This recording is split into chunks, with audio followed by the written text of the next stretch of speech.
démarche de travail chez InProcess réunit deux expertises, celle des études et celle du design.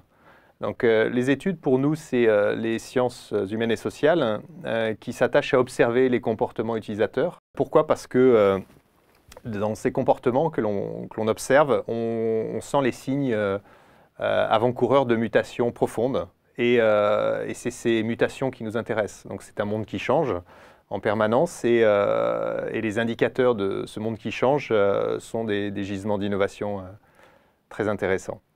Donc c'est le rôle de ce pôle études, ça s'appelle InProcess Research, et là c'est un pôle qui est constitué d'ergonomes, d'ethnologues, de sociologues, donc que des disciplines de sciences humaines et sociales qui s'attachent à observer les comportements utilisateurs. L'autre côté de l'agence, c'est celui qui est constitué de designers et d'ingénieurs.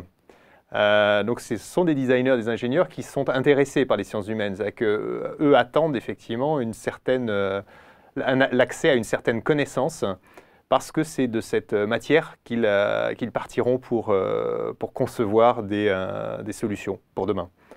Voilà, donc je pense que c'est aujourd'hui une forme intéressante en matière de design, parce que ça consiste à intégrer nos vies qui changent comme matière première finalement pour concevoir demain. Alors nous, on a un exemple, évidemment, que l'on traite depuis quelques années, c'est celui du lapin, qui s'est appelé au départ Nabastag, et puis maintenant Carrots.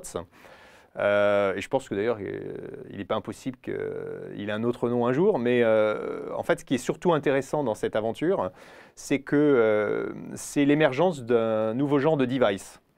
C'est la preuve que, vu les communautés aujourd'hui de personnes connectées à ce type d'appareil, il y a de la place pour des archétypes d'un nouveau genre en matière de communication.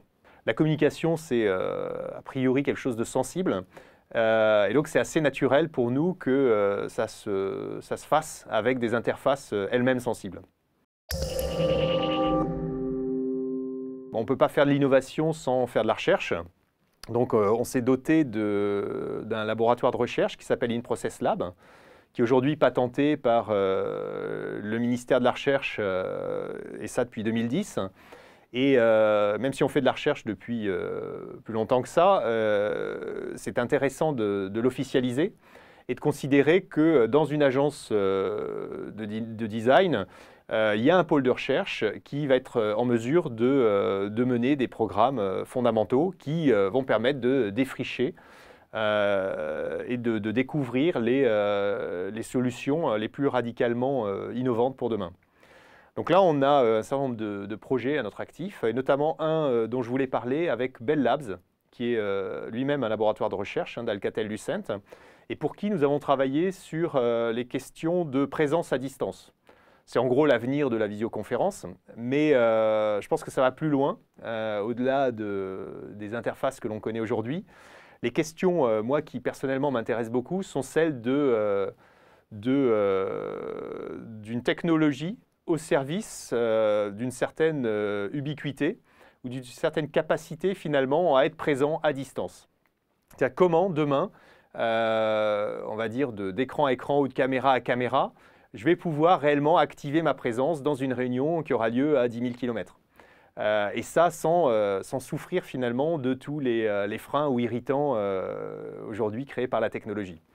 Je pense que ça a plusieurs intérêts. Déjà, je pense qu'il va falloir être mobile sans forcément prendre l'avion, et puis pour des raisons d'écologie.